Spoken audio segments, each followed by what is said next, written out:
So yun mga kapindot, welcome back sa aking YouTube channel, Kapindot Moto TV. For today's video mga kapindot ay maglilinis po tayo ng secondary air supply ni Literman 150. Yan, ito po itong tinuturo ko, itong tubo na to. Yan, yung may mga hose na nakakabit yan. Tapos itong may filter, dating mahabang hose yan, nakakabit papunta rito sa ating airbox dati, kaso tinanggal ko na siya, kaya yan na lang siya, no? Ayan, pinalitan ko siya ng ganyan. Tapos ayan yung ano niya, ayan o, ang pinagkakabitan niya, yung bakal na yon. Ayan, yung sa likod nito, ayan siya, ayan, dun sa nakakabit. Tapos sa kabila niyan, dito naman siya dumiretso sa manifold. Okay, so mamaya anuhin natin yan, mag-intro lang muna tayo.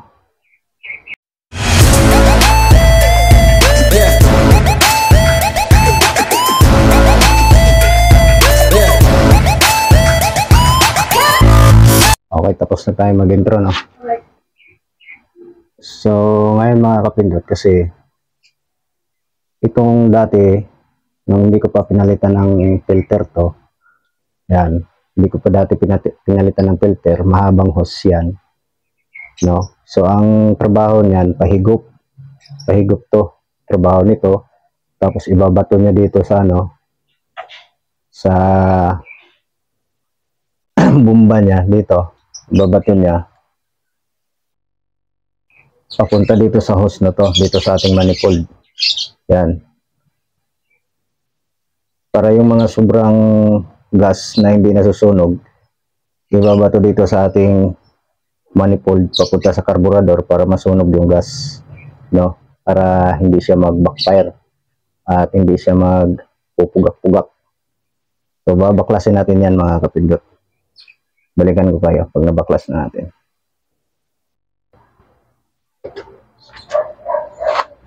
So yun mga kapindot, ito na, no, nabaklas na natin. Ayan o. Ayan, nabaklas na natin. Ito yung kaninang tinuturo ko, na dati mahaba ang hose nito papunta din sa ating air filter box, dun sa ating carburetor, no, sama-sama sila dun. Tapos itong hose na to, itong itim, nakakabit to sa ating cylinder head. Sa cylinder head to. Yan. Tapos ito, nakakabit to sa ating manifold, kung saan ang hangin na manggagaling dito, yung pahigop na hangin na manggagaling dito, didiretso sa dito, bubuga niya dun sa ating manifold para pumunta sa ating carburetor, para yung gas na sobra na hindi niya nasunog, susunugin ulit para maiwasan yung pag-backfire. Yan. So lilinisin natin itong mga kapindot para balik sa stock yung ano nito, performance. So kalasin ko muna itong mga kapindot, itong mga hose na to. Tapos itong mga tornilyo, yan, kalasin din natin yan. Tapos dito sa baba, 4 na tornilyo, kalasin din natin to.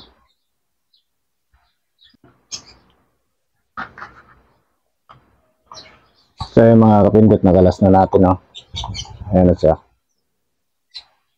Ayan, ganito ang itsura niya pagka nabaklas nyo na. Ito yung takip niya, ito. Ayan, ito yung takip niya.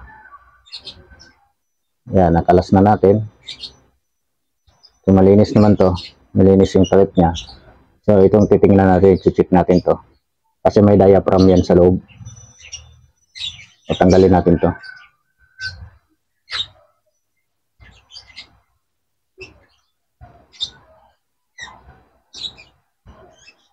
Tandaan nyo lang mga kapindot kung anong posisyon ito, para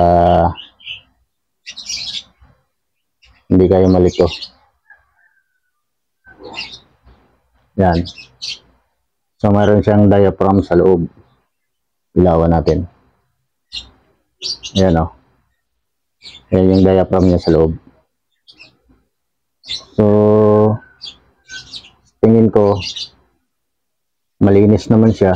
Ayan o. Hindi naman siya marumi. Yan. Makikita niyo, malinis naman siya.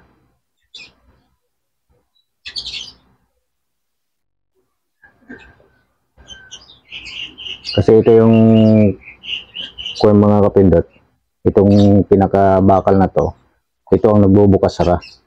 Pagka may pumasok na hangin dito, saan na ba yan?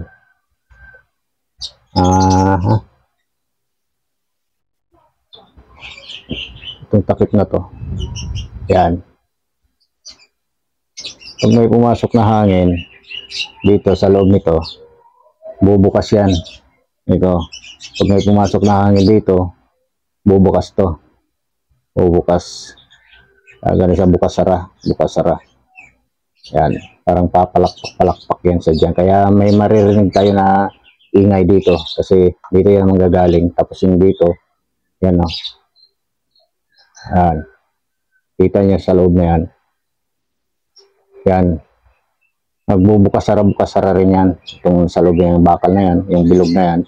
Bukas sara yan. Kung gaano ka bilis yung andar ng motor natin, ganun din yung kabilis ang ano niya, pagbubukas sara. Yan, para mag-supply siya ng hangin dito. Papunta naman sa ating manifold. Manggagaling na hangin dito mga pindot dito. Sa tubo na to, manggagaling na hangin dyan. Didiretso dito sa ating hose papuntang manifold. Yan. Papuntang manifold naman to. Itong tubo na to, may hose yan dyan. Yan. Papuntang manifold para yung gas na hindi niya nasusunog, ibabato niya dun sa manifold, papunta naman sa ating carburetor para masunog niya. So yan ang trabaho nito mga kapindot. Kaya importante na na-check natin to or nalinisan natin. Yan. So wala naman, hindi naman siya marumi. Okay naman. So goods na goods pa naman siya, hindi naman siya marumi. Pero pagka tinanggal kasi natin to, may spring kasi yan sa loob mga kapindot. Baka tumalsik yung spring. Yan. Baka tumalsik yung spring. So ito nakakabit to sa ating cylinder head. Itong hose na to. Yan. Papakita ko sa inyo yung spark plug, yung sunog niya. So ito yung ating spark plug oh. Lang. Yan, itong ating spark plug. Maganda naman ang sunog niya. Yan, maganda naman ang sunog niya. Nasa normal naman siya. Yan, normal na sunog siya. Brown. Yan. So, na-adjust ko na kasi yung ano nito. Yung tawag nito yung carburetor, yung sa hangin or air fuel mixture niya. Kaya yan, maganda na yung sunog niya. At saka wala nang backfire. Yan. Okay. So yung mga kapindot, itong tubo na to, may butas na maliit yan. Tinusok po yan ng karayong. Hindi makikita kasi. Ay mag-focus yung ano natin, cellphone. Yan. May butas na maliit yan, tinusok ko ng karayong. Tinusok ko po yan ng karayong kasi parang walang lumalabas na hangin. Yan, tinusok natin ng karayong. Parang may nakabara kasi. Kaya nung hinipan ko, parang walang lumalabas na hangin.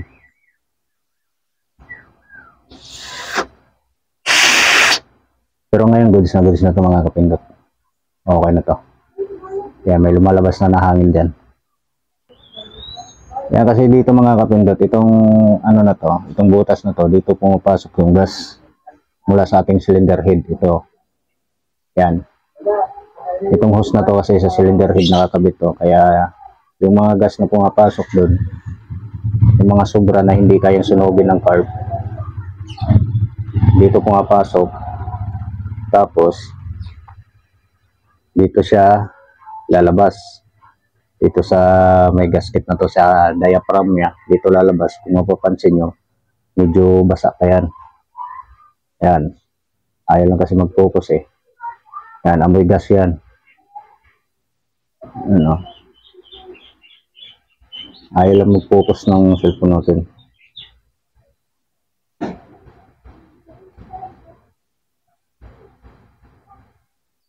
Yan. Pinunasan ko na to.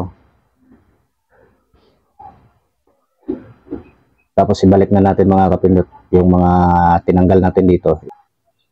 So ito na mga kapindot, nabuo na natin ulit. Yan. Ngayon isasalpak na lang natin to ulit dito sa ating motor.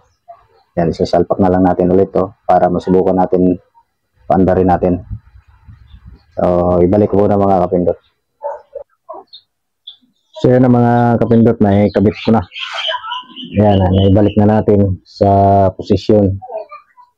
Yan. Sa ilalim yung ano natin.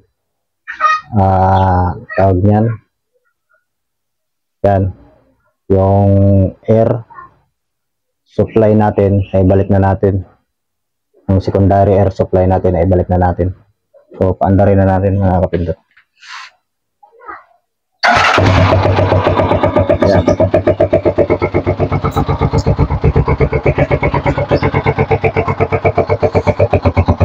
Ayan. Ito yung kanina yung hose na tinanggal natin. Ayan sa.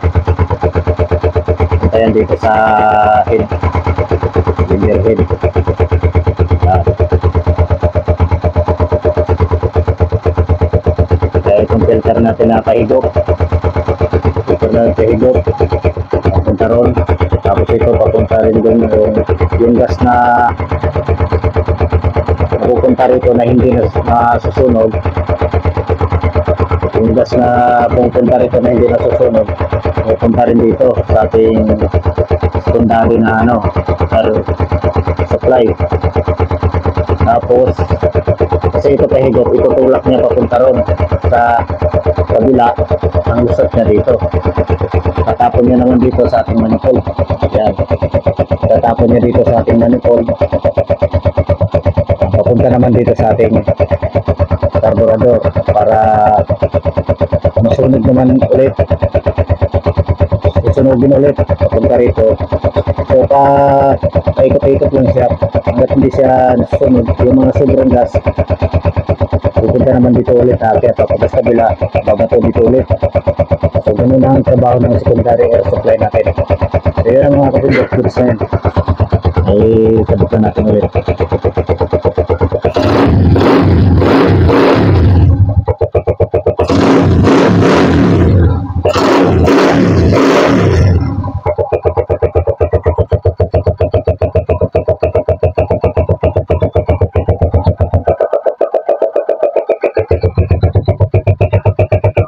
May deliver ka. May deliver ka.